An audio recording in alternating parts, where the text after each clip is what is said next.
The Canadian government created an account that pays you to save for a house.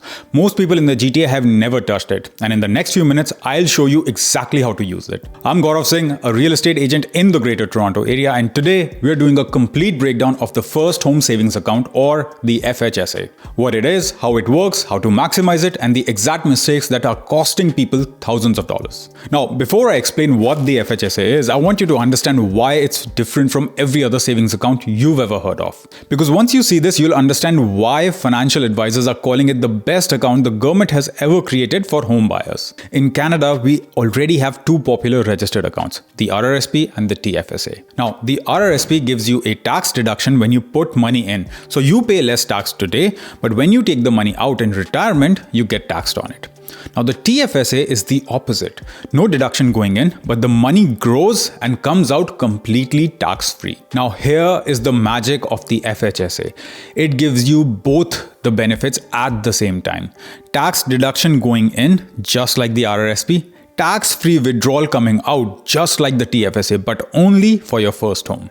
That's why no one has seen anything like this before. You win twice, once on the way in and once on the way out. In any other account, you only win once. Now you might be thinking, okay, this sounds too good. There must be a catch. Who actually qualifies for this? And here's where I want you to pay attention, because a lot of people think they don't qualify when they actually do. To open an FHSA, you need to be 18 years or older, you need to be a Canadian resident with a valid SIN, and you need to be a first-time home buyer. Now that last one, first-time home buyer, does not mean you've never owned a home anywhere in your entire life. Here's the actual CRA definition. You qualify if you have not lived in a home you owned or that your spouse owned in the current year or in the past 4 calendar years. So let me give you some real scenarios I see constantly. Let's say you moved to Canada 3 years ago and you've been renting since then. You qualify. If you've owned a condo 6 years ago but have been renting since then, you might still qualify. Let's say you own a rental property but have never lived in it as your principal residence for 5 years or more, you may still qualify.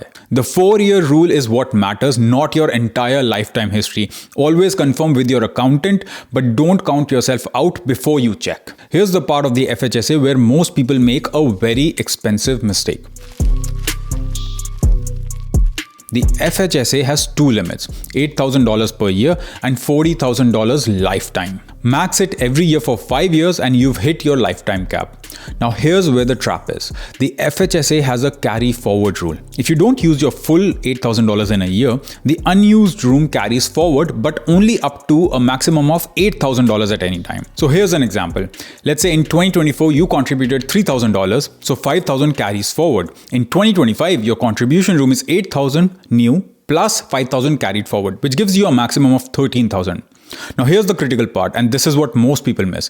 The carry forward clock only starts after you open the account. Unlike your TFSA, which quietly accumulates room every January 1st, whether you have the account or not, the FHSA does absolutely nothing until you open it. That means if you're watching this right now and you qualify, go open your FHSA today. Even if you have $0 to put in right now, just opening it starts your clock and banks your carry forward room for the next year. It takes 10 minutes and it could mean an extra $8,000 in room next year just for clicking a few buttons. And here's something else most people don't know. You can actually transfer money from your existing RRSP into your FHSA. It uses your FHSA contribution room so you don't get a second tax deduction. That money, which would have been taxed as income when you took it out of RRSP in retirement, can now come out completely tax-free when you use it to buy your first home. It is a legitimate way to reposition money you've already saved into a better vehicle for home ownership. Now I've told you the FHSA gives you a tax deduction, but I want to show you what that actually means in real dollars for someone living and working in and around Toronto. Because when you see the actual numbers, this goes from interesting to why have I not done this yesterday? So let's say you earn $80,000 a year in Ontario. You contribute $8,000 to your FHSA. The CRA now taxes you as if you made $72,000 instead of $80,000. At roughly a 30% marginal tax rate, that $8,000 deduction puts approximately $2,400 back in your pocket as a tax refund. every single year. Do that for 5 years and that's $12,000 in tax refunds on top of your $40,000 saved. Before we even talk about the investment growth of that $40,000. And you don't have to claim your FHSA deduction in the year you contribute. If you're getting a raise next year or you expect higher income, hold that deduction and use it in that higher income year where it saves you even more money. And on the withdrawal side, every single dollar, your contributions plus all investment growth comes out completely tax-free when used for your qualifying first home. Now, I'm going to show you something that almost no one talks about. And when my clients hear this for the first time, their jaw usually drops.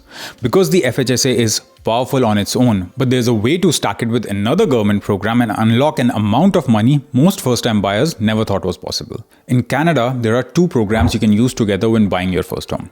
Number one is FHSA, up to $40,000 tax-free with no repayment ever required. And then number two is your home buyer's plan, or the HBP. This lets you withdraw up to $60,000 from your RRSP tax-free for a first home. And this limit was recently bumped up from $35,000 in the 2024 federal budget. Combined, that's $100,000 per person or $200,000 as a couple.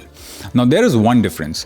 The home buyer plan money from your RRSP must be repaid within 15 years or the unpaid amount gets added to your taxable income every year. The FHSA has no repayment required ever. So the winning strategy is this: max your FHSA every year, then also contribute to your RRSP for long-term growth. And when you're ready to buy, use your FHSA first since there's no repayment, then tap the HBP if you need more. This is a powerful combination available to first-time home buyers in Canada right now. Now here's a question I get all the time. Do I just leave the money sitting in FHSA as cash? And my answer is always the same. Absolutely not. And here's why. The FHSA is a registered investment account. It's not a savings account. Inside it, you can hold ETFs, index funds, individual stocks, GICs, bonds, mutual funds, whatever. If you're buying in 2 to 3 years, go for a low risk investment, a GIC at 4 or 5% or a short-term bond ETF that will keep your money protected while it still grows. If your timeline is more like 7 to 10 years or more, consider a diversified ETF like VFV. Your 40,000 could realistically grow to 65 or 70,000 by the buy, and every dollar of that growth comes out tax-free. You can also open FHSA accounts at multiple institutions, say Wealthsimple for ETF investing and your bank for GICs. As long as your combined contributions stay within your annual and lifetime limits, you're good. Now, what if life changes? What if you end up not buying a home? Does all of this work go to waste? Now, here's the answer, and honestly, it's one more reason that FHSA is a no-brainer. If you never buy a home, you can transfer your entire FHSA balance, contributions, and all investment growth directly into your RRSP or RRIF completely tax-free. And it doesn't touch your existing RRSP contribution room. You're essentially getting bonus RRSP that the government didn't give anyone else. Now, one big warning here, do not withdraw the money and then redeposit it into your RRSP yourself. That counts as a taxable withdrawal and you will owe income tax on the full amount immediately. Always do a direct transfer between institutions and your bank can set this up for you. The account can stay open for up to 15 years from when you opened it or until you turn 71, whichever comes first. Now let's talk about some mistakes that I have seen people make regarding this. Mistake number one is not opening the account early enough. Every year you delay, that carry forward room is gone forever. So go open it today. Mistake number two is over contribution. There is a 1% per month penalty tax on excess contributions. If you have accounts at multiple institutions, track your combined total carefully. Mistake number three is using it for an investment property. The home must be your primary residence. You cannot use FHSA funds for rentals or flips. And mistake number four is leaving it as cash. Even a basic GIC beats a 0% cash return. Don't let your tax-free growth opportunities sit idle. Mistake number five is thinking FHSA funds are only for your down payment. They are not.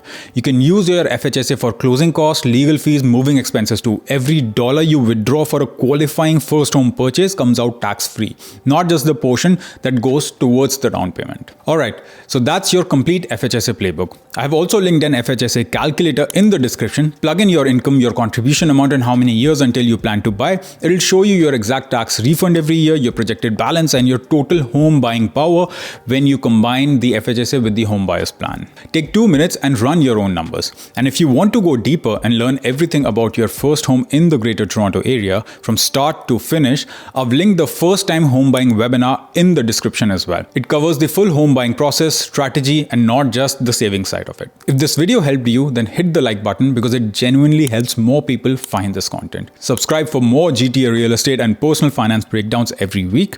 Thank you for watching, and I'll see you in the next one.